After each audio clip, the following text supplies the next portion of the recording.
Now, let's talk about the Trump administration's tariff policy, particularly the trade war with China. It's working as intended in driving down demand for Chinese made products. Imports from China have dropped dramatically, Josh. What's that going to mean? Are we going to see shortages, big price hikes? Are you seeing some of those short term impacts? And how far are we from getting some details about trade deals? The administration has been touting that they're not far away.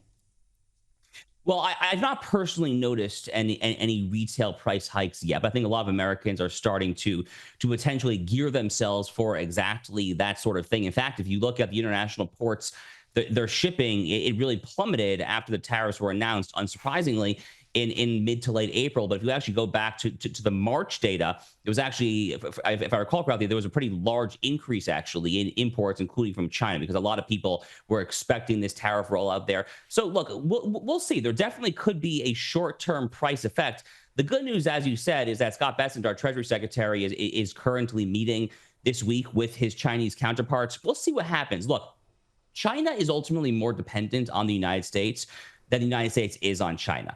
It would be a tough economic decoupling. I'm not suggesting this is the kind of thing that can easily happen overnight. I'm frankly not suggesting that this is the kind of thing that could happen in the short to near term at all, frankly. But if America can ultimately become less dependent on its chief arch geopolitical rival, a country that literally flies spy balloons across our continent, a country that spies on us through everything from TikTok to Confucius Institutes on campus, if we can get less dependent on them, that is a good thing. And if we can reshore more jobs in the process, that's a doubly good thing, frankly.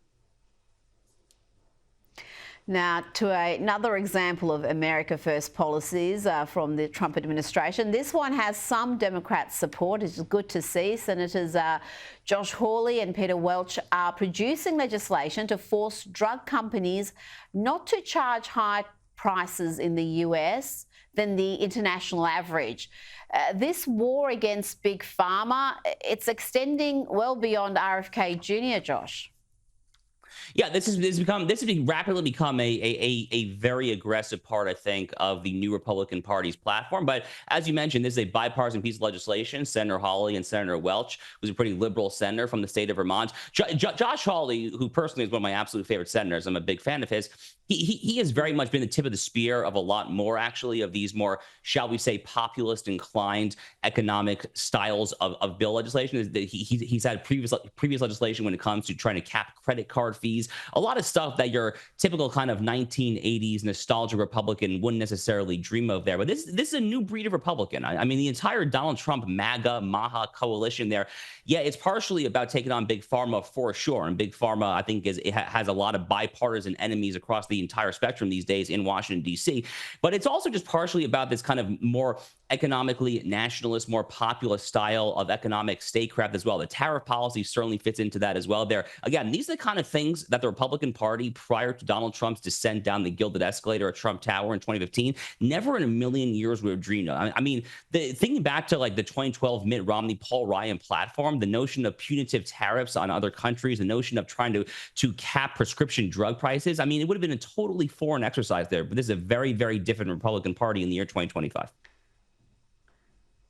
Very different. The neocons are gone. It's a new GOP. It certainly is. But before you go, I just want to quickly ask you about French President Emmanuel Macron. He hosted the Syrian leader Ahmed al-Shara, and earlier today he called on the US and the European Union to lift sanctions against Syria.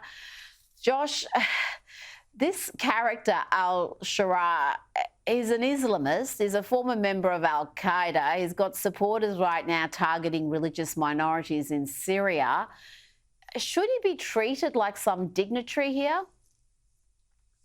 This is disgusting. I mean, this is just utterly appalling. And unfortunately, Emmanuel Macron is not the only person who is treating this al-Qaeda jihadi in a suit as some sort of legitimate leader. I mean, you actually had multiple U.S. congressmen who became the first to fly to Damascus to meet with this Islamist thug about a week and a half, 2 weeks ago or so. So this is rapidly becoming a normalized situation that simply should not be normalized because among the other things, what you alluded to is totally correct. There have been recent massacres. The media is really not reporting this at all. There have been recent massacres of the Syrian Druze population. It's horrific stuff there because the current government in Damascus is an Islamist government there. This guy puts on a suit. He talks like he's a Harvard DEI professor, talking about the beauty of diversity there when it comes to different types of Sunni, Shia, Druze, Christians, so forth there. He is not a Westerner. This guy's an Islamist. He was literally a peripatetic al-Qaeda jihadi going from country to country throughout the Middle East, fighting for various offshoots of al-Qaeda, from the original one to al-Nusra to HRT. And now Emmanuel Macron is talking about why. I literally don't get it there. The only thing I can think of is that Macron and France, they have a very unique relationship with Lebanon, of course, there.